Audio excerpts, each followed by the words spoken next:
Start. बुद्धं शरणं गच्छामि, धम्मं शरणं गच्छामि, संघं शरणं गच्छामि. द्वितीयंपि बुद्धं शरणं गच्छामि, धम्मं शरणं गच्छामि, संघं शरणं गच्छामि. तृतीयंपि बुद्धं शरणं गच्छामि, धम्मं शरणं गच्छामि, संघं शरणं गच्छामि.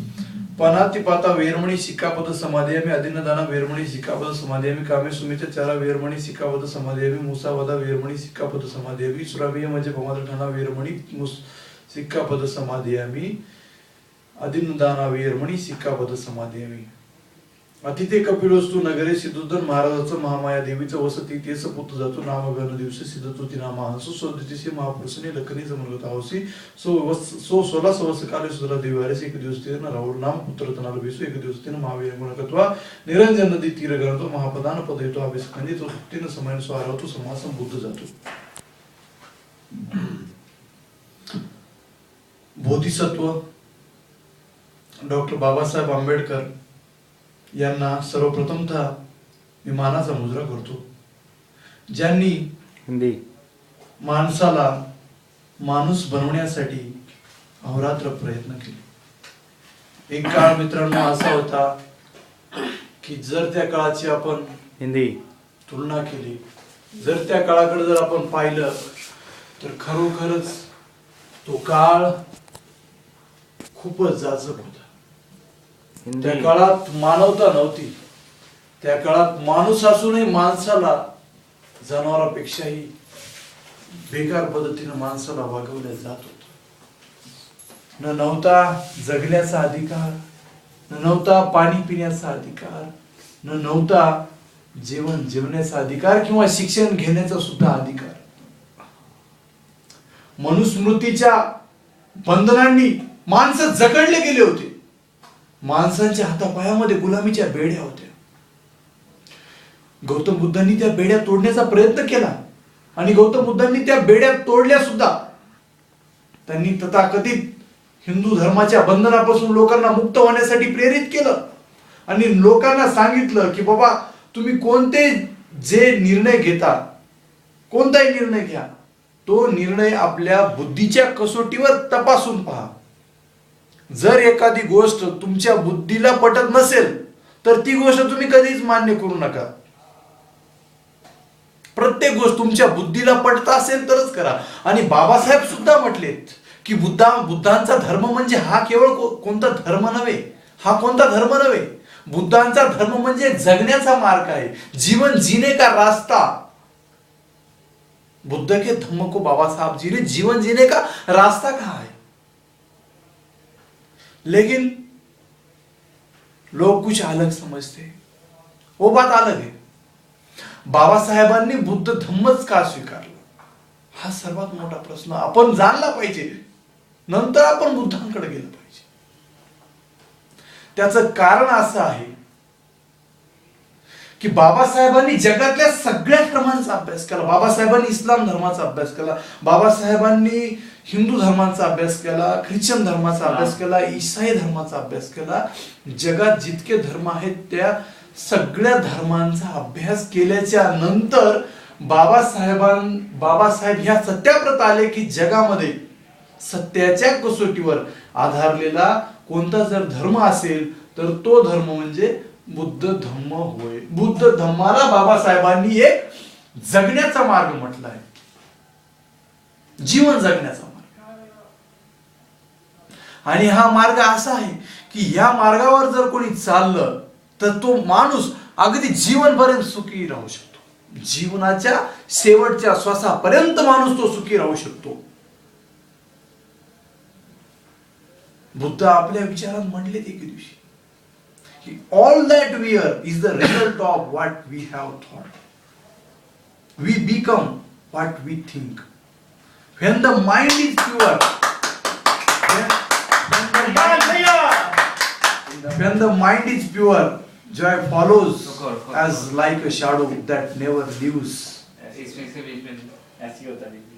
जब हमारा मन शुद्ध हो जाता है तब शांति आनंद हमारे इस तरह पीछे आता है जिस तरह हमारी परछाई हमारा साथ नहीं छोड़ती, उस तरह.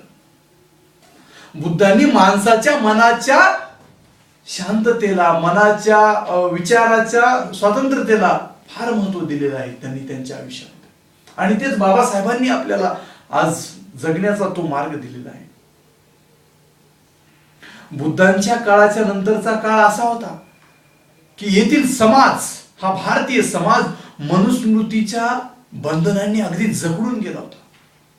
मनुस्मृति के जो बंधन है वो ऐसे बंधन थे कि यहाँ के इंसान होकर भी इंसान को इंसान की तरह माना नहीं जाता था. क्योंकि मनु ने मनुस्मृति में कहा गया है कि जो ब्रह्मा का जो मुंह है उसके मुंह से पैदा हुए ब्राह्मण, उसके भुजा से पैदा हुए क्षत्रिय, उसके पैर से पेट से पैदा हो गए वैश्य और उसके पैर से पैदा हो गए शूद्र. ये कौन सा न्याय है? ये कौन सा न्याय है? इसीलिए भगवान बुद्ध ने कहा है न जसा वसुल होती न जसा बम्मन होती, कम्मेन बम्मन होती कम्मेन वसुल होती. भगवान बुद्ध ने कहा है कि कोई भी दुनिया का इंसान जन्म से ब्राह्मण नहीं होता और जन्म से शूद्र नहीं होता. इंसान अपने कर्म से ब्राह्मण हो सकता है और कर्म से शूद्र हो सकता है, जन्म से नहीं. लेकिन मनुवादी सिस्टम ने एक ऐसी रचना समाज में रच दिया कि इंसान को जन्म से ही उसने लेबल लगा दिया शूद्र है. और एक ऐसा ये लेबल लगाया गया था कि शूद्र अगर कोई महान भी कार्य करे, कितना भी महान से महान कार्य करे, तो त्याची नोंद कुठंच होत नव्हती. किती जरी शूद्रांना जर मोठं जरी काम केलं तरी ते त्यांच्यासाठी गौणच होत. म्हणून बाबासाहेबांना हा सडलेला धर्म, हा हिंदू धर्मामध्ये त्यांनी बघितलं कि इस रिलीजन में क्या है, सत्यता क्या है, सत्य का एक भी आधार नहीं है. आप देखिए, आप पढ़िए 16,108 बीवियां भगवान से, क्या है, क्या है सत्यता? कुछ भी नहीं है. और इतना कास्टिज्म है, इतना कास्टिज्म, बहुत एक रैशनैलिटी के आधार पर इसमें ऐसा कुछ भी नहीं है जो लेना है. और उसमें जो कुछ भी दिया है, अब कुछ बातें अच्छी भी है जो श्रीमद् भगवद गीता में कर्मयोग होगा, संख्या होगा, ज्ञान होगा, वो दिया है उसमें. लेकिन अब उसका अगर आप पढ़ते हैं तो आपको ये नजर आएगा कि वो जो ज्ञान है, वो ज्ञान उन्होंने धम्मपद जो ग्रंथ है हमारे, उस धम्मपद की कॉपी. भारत के जितने भी अभी भी टेम्पल है, तिरुपति का टेम्पल, अभी भी मुझे बताओ कि यहाँ पे बैठे हुए किसने तिरुपति को बिना ड्रेसिंग के देखा है? नहीं, कभी नहीं देखा होगा. क्योंकि वो तिरुपति की मूर्ति नहीं है, वो भगवान बुद्ध की मूर्ति है. तिरुपति को यहां से यहां तक टीका लगाया जाता है. आप देखिए, कभी इंडिया का सबसे रिच टेम्पल है तिरुपति का.